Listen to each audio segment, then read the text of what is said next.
That's all. Very good point. Shri Asaduddin Owaisi. बहुत बहुत शुक्रिया सर। स्पीकर सर, मैं ये वक्फ तरमीमी बिल की मुखालिफत में खड़ा हुआ हूं। किसी एक शायर ने बड़ा अच्छा कहा था, जब भी ज़मीर और ज़र्फ का सौदा हो दोस्तों, जब भी ज़मीर और ज़र्फ का सौदा हो दोस्तों, कायम रहो हुसैन के इनकार की तरह। सर, ये वक्फ तरमीमी बिल भारत के गयूर मुसलमानों के ईमान पर, इबादत पर एक हमला है। नरेंद्र मोदी की हुकूमत ने इस मुल्क की सबसे बड़ी अक़लियत के खिलाफ एक ऐलान जंग कर दिया, और ये जंग ना सिर्फ मेरे जिस्म पर है, बल्कि मेरी आज़ादी पर, मेरी समाजी और माशी मार्जिनलाइजेशन पर है, मेरी शहरियत पर है, मेरे मदरसे, मस्जिदों, खानखाहों को और दरगाहों को निशाना बनाया जा रहा है। और ये हुकूमत सच्चाई को नहीं बयान कर रही है कि ये तरमीमी बिल से मुसलमानों का तहफ़्फ़ुज़, तरक्की और गुर्बत का खात्मा होगा। ये सरासर झूठ है। सर, अगर आप आइन के आर्टिकल 14 को देखेंगे तो उसमें लिखा हुआ है इक्वल प्रोटेक्शन।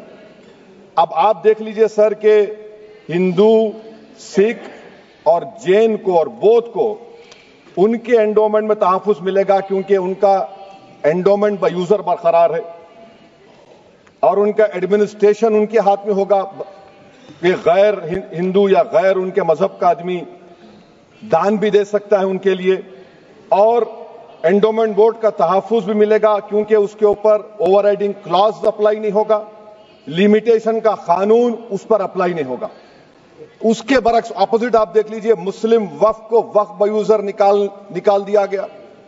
एक मुस्लिम वक्फ की जायदाद पर कब्जा होगा, लिमिटेशन लगेगा तो जो एनक्रोचर है, जो खाबिज है, वो रातों रात मालिक बन जाएगा और एक गैर मुस्लिम वक्फ बोर्ड को एडमिनिस्टर करेगा। ये आर्टिकल 14 के इक्वल प्रोटेक्शन का वायलेशन। अब आर्टिकल 14 में सर इक्वालिटी बिफोर लॉ भी है, और उसका कैसा वायलेशन हो रहा है कि कोई आर्बिट्ररी स्टेप नहीं ले सकता और कोई भी ऑफिशियल किसी भी तरीके से गलत आर्बिट्ररी फैसला नहीं लगा। यहां पर आप एक डेजिग्नेटेड ऑफिसर को रखकर वो फैसला लेगा कि ये जायदाद वक्फ की है, गवर्नमेंट की है। क्या ये प्रिंसिपल्स ऑफ नेचुरलिटी के खिलाफ नहीं है, जिसका तकर्रुर एग्जीक्यूटिव करती है? ये हमारे theory of separation of powers, Bharat के आइन का बेसिक स्ट्रक्चर का हिस्सा है। क्या इसका वायलेशन नहीं है? सर, आर्टिकल 25 का वायलेशन कैसे है कि आप मुसलमानों से वक्फ बाय यूजर छीन रहे हैं और फिर आप कर्ब कर रहे हैं वक्फ वाल औलाद को, मगर वहीं पर दूसरे धर्म के मानने वालों को उनके मजहब पर चलने की पूरी इजाजत है। लफ्ज जो आर्टिकल 25 में इस्तेमाल हुआ सर, वो इक्वली एंटाइटल्ड, यहां पर मुसलमानों के इक्वल एंटाइटल्ड नहीं हो रहा। अभी हम गृह मंत्री का, वजीर दाखिला का यहां पर उनका हमने तकरीर सुनी, यहां पर वो ये कहते हैं, वजीर दाखिला, शायद वो कटमुल्ला की जबान ना कह दें, वजीर दाखिला कहने पर वजीर दाखिला ने अपने बयान में कहा कि बोर्ड और काउंसिल जो होगा वो माने वक्फ इस्लाम से अलग है। सर, अगर ये बात सच है आपकी, तो फिर आपको यह कानून बनाने की जरूरत ही नहीं है। आप एक नॉन स्टैट्यूटरी बॉडी बना दीजिए। ये जो कानून बन रहा है ना सर, ये आर्टिकल 26 इसका सोर्स है, और आर्टिकल 26 जब इसका सोर्स है तो आर्टिकल 26 का ABCD क्या कहता है कि रिलीजियस डिनोमिनेशन को अपने मजहब के अफेयर्स खुद चलाना, मूवेबल इमूवेबल प्रॉपर्टी को लेना और एडमिनिस्टर करना। जब हिंदू धर्म को, बौद्ध धर्म को, सिखों को यह राइट दिया गया है, तो आप कैसे मुसलमानों से छीन रहे हैं? तो यह आर्टिकल 26 का ग्रेव वायलेशन है। तो सर, अब वक्फ बाय यूजर का मामला देखिए, मिनिस्टर साहब ने कहा कि एंक्रोचमेंट हो रहा है, 17,000 एंक्रोचमेंट हुए हैं। तो यही नरेंद्र मोदी की हुकूमत ने 2014 में उस वक्त के मंत्री ने एक Waqf properties eviction of unauthorised occupants bill को इंट्रोड्यूस किया। आपने विड्रॉ कर लिया 2024 में उसको। क्यों विड्रॉ किया सर आपने? जब आप मान रहे थे कि एंक्रोचमेंट हो रहा है तो आपने बिल को विड्रॉ कर लिया। अच्छा सर, अब वक्फ बाय यूजर को आपने निकाल दिया, माने कंडीशन क्या लगाए कि अगर उसमें डिस्प्यूट होगा और गवर्नमेंट प्रॉपर्टी होगी। सर, डिस्प्यूट तो है। मिसाल के तौर पर मोहिबुल्लाह साहब जिस मस्जिद के इमाम हैं, पार्लियामेंट के सामने मस्जिद है सर, 123 प्रॉपर्टीज में मस्जिद है, डिस्प्यूट चल रहा है। कल कलेक्टर या डिस्ट्रिक्ट ऑफिसर बोलेगा कि भाई साहब ये गवर्नमेंट प्रॉपर्टी है, स्टिकर लगा दिया जाएगा, मस्जिद बंद, गवर्नमेंट प्रॉपर्टी हो गई, होगी ना सर। अब ये बताइए, आप जब से यहां पर पूरे बीजेपी रूलिंग पार्टी हमको ज्ञान दे रहे हैं कुछ नहीं होगा, कुछ नहीं होगा, मैं दलील के साथ बता रहा हूं आपको। ये मस्जिद दिल्ली गवर्नमेंट बोलती हमारी है, वक्फ दिल्ली वक्फ बोलता हमारी है, तो सर वक्फ बाय यूजर, अगर मैं अपनी गवर्नमेंट के खिलाफ वक्फ बोर्ड वक्फ बाय यूजर इस्तेमाल नहीं करेगा तो क्या है सर। अच्छा, ये अमेंडमेंट जब हो जाएगा तो मुझे कहने दीजिए सर, सिर्फ प्राचीन मंदिरों की हिफाजत होगी, मस्जिदों की नहीं होगी। अब सर आप आ जाइए, अगर डिस्प्यूट मेरा एंशिएंट मॉन्यूमेंट से वक्फ का, एक मिसाल दे रहा हूं, दिल्ली में 172 वक्फ प्रॉपर्टीज एएसआई कंट्रोल में है, मैं तो हार ही गया वो, क्योंकि मेरे पास डॉक्यूमेंट नहीं है। आप कह रहे हैं कि डॉक्यूमेंट चढ़ाओ, अगर मेरा गवर्नमेंट से डिस्प्यूट चल रहा है मैं तो क्लेम ही नहीं कर सकता, क्योंकि आप जज बनेंगे, आप ही फैसला करेंगे, और जब तक आप फैसला नहीं करते वो वक्फ की प्रॉपर्टी नहीं होगी, वो प्रोविजन डाल दिया आपने। अच्छा, अगर मेरा डिस्प्यूट एंक्रोचर से होगा सर, तो एंक्रोचर में तो आपने तो 107 को डिलीट कर दिया, आप रातों रात खाबिज को, एंक्रोचर को मालिक बना रहे हैं। सर मैं ये पूछना चाहता हूं आपके जरिए हुकूमत से, एक मुंबई में एक बहुत बड़े दौलतमंद है, खोजा बरादरी का यतीम खाना था, उन्होंने 2004 या 5 में 22 करोड़ में खरीद लिया। वो केस सुप्रीम कोर्ट में, क्या आप उनको मालिक बनाना चाहती है लिमिटेशन एक्ट अप्लाई करके? हमको बताइए, हम जानना चाह रहे हैं। और सच्चर कमेटी ने सर 2007 में कहा कि दिल्ली के 123 प्रॉपर्टीज की मार्केट वैल्यू 6000 करोड़ की। आज हम 2025 में आ गए, क्यों आप उन प्रॉपर्टीज के खिलाफ पड़े हुए? 1976 में उस वक्त के वजीर आजम इंदिरा गांधी लेटर लिखा, इसको आप दे दीजिए, मगर आप उसको मानने को तैयार नहीं है। तो सर और एक जो झूठ फैलाया जा रहा है, management, empowerment, efficient development. Sir this bill takes any management from the hands of Muslims, disempowers the waqf in comparison to any other stakeholder, takes away the efficiency of administration and hampers development. Waqf disempowerment in the name of efficiency, inefficiency is being created. The progress of development from pre-independence till today is sought to be destroyed. Sir अभी हमारे home minister साहब ने फजल पुकाया case का जिक्र किया। Sir मैं आपसे गुजारिश करूंगा कि होम मिनिस्टर जरा अच्छे लोगों को रखकर इंफॉर्मेशन ले। फजल पुकाया का ऑबिटर क्या है? इट इज ऑबिटर, वो रेशियो डिसेंडेंटाई नहीं है जो आपने कहा है।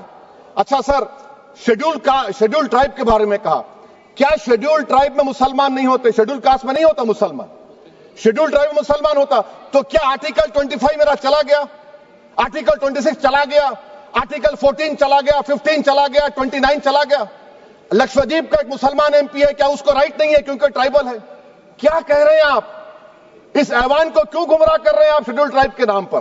सर और एक चीज जो आपको बता रहा हूं सर, अब आप जब आर्टिकल 26 से मेरा सोर्स है, तो आप सेंट्रल वक्फ काउंसिल में 22 में से 11 आप नॉन मुस्लिम को बना सकते हैं। रिलीजन न्यूट्रल आपने कह दिया, और आप बनाएंगे, क्यों बनाएंगे आप? स्टेट वक्फ बोर्ड में 7 नॉन मुस्लिम होंगे और 4 मुसलमान। क्यों होंगे? क्योंकि आप लॉ में 95 में डायरेक्ट मैनेजमेंट में ले सकते 5 साल के लिए।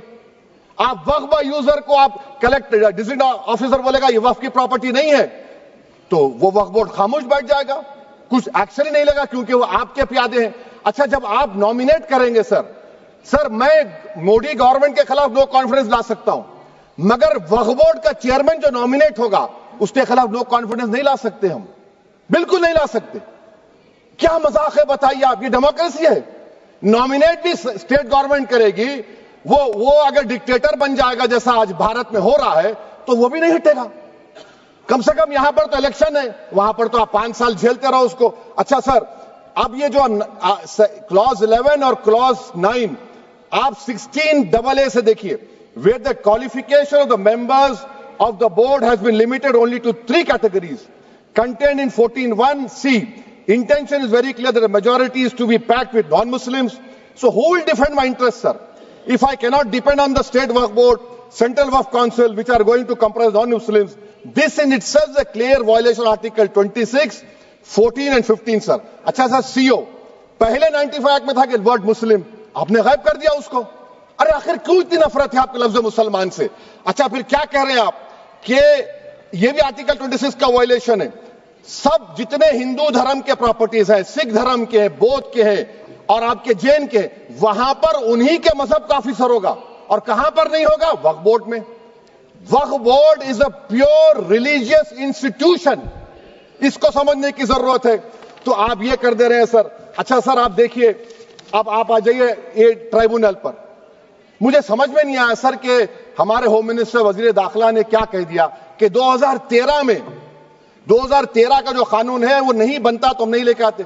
मैं बड़े अदब के साथ उनसे पूछना चाह रहा हूं कि क्या उस वक्त राजनाथ सिंह साहब, अडवाणी साहब, हमारी लेट सुषमा स्वराज, ये बड़े बड़े नेता यहां बैठे थे? आपने यूनानिमस उस कानून को पास करवा दिया। कीर्ति आजाद थे उस वक्त, अब यहां बैठे हैं वो टीएमसी में। तो क्या आप गलत थे या वो गलत थे? हमको बता दीजिए, आप बता दीजिए। क्योंकि अगर अडवाणी आपके लिए बहुत बड़ा नेता है, मेरे लिए नहीं हो सकते, आपके लिए आपने पद्मश्री दिया उनको। मोहतरमा सुषमा स्वराज की जबरदस्त तकारीर का मैं कायल हूं। वो बैठकर उस 2013 को यूनानिमस पास कर दिए। मुझे कंफ्यूजन है कि क्या अमित शाह, नरेंद्र मोदी बड़े हैं या अडवाणी बड़े हैं? आपके लिए आप तय कर लीजिए।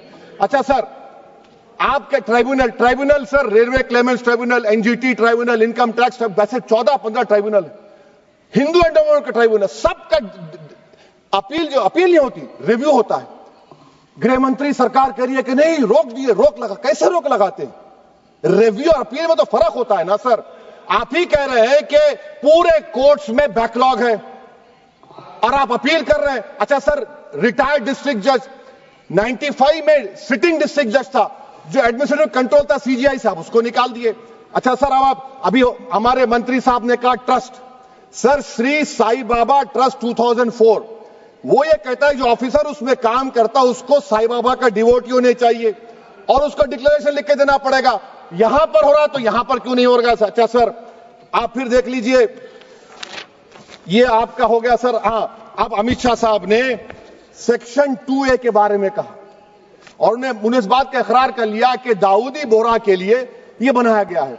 मगर मैं आपके जरिए से गवर्नमेंट से पूछना चाह रहा हूं, आपने तो उस प्रोवाइजो में दाऊदी बोहरा का नाम ही नहीं लिखा। आपने उनको भी थैंक यू कर दिया, उनका नाम क्यों नहीं लिखा आपने? और सर, और गवर्नमेंट क्या कर रही है? आप मुस्लिम समाज में जो बेकार किस्म के लोग हैं उनको एक रास्ता बना रहे हैं, एग्जिट दिखा रहे हैं कि तुम्हें वक्त से बचना है तो तुम्हें ट्रस्ट बना लो। ये क्या कर रहे हैं सर आप? कम से कम उन दाऊदी बोहरा को आप दे देते। अच्छा sir, clause 3V section 36 clause 18 देख लीजिए। Oral Waqf, oral appointment has sought to be discontinued even though it is recognized practice in Islam. Muslim personal law has recognized oral waqf and 1937 Shariat Application Act. Sir आप clause 3(9) पर आ जाइए। 5 साल के लिए मुसलमान। मैं किरण रिजिजू से पूछना चाहता हूं, सर दाढ़ी रखे तो मुसलमान प्रैक्टिसिंग है या क्लीन शेव आपकी तरह है? तो बताइए हमको, प्रैक्टिसिंग क्या होगा? अच्छा, किसी को पकड़ के मॉब लिंच कर दिया और बोले कि JSR का नारा लगाया, और वो JSR का नारा लगाया तो क्या मुसलमान रहेगा? नहीं रहेगा।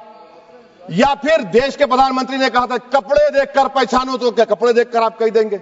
अच्छा, अगर कोई क्रिश्चियन हिंदू धर्म कबूल करता है तो क्या वो मंदिर को दे सकता प्रॉपर्टी?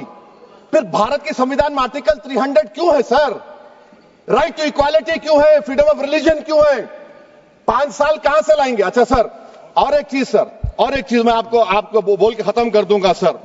इस बिल में वक्फ औलाद का सर, इसमें आप देखिए clause 4(3)(2), the creation of waqf al-awlad shall not result in denial of inherent rights to heirs, including women heirs or the waqif or any other right of person. Sir, ये article 25 का violation है, शरीयत application act 37 का violation, article 300A का violation है।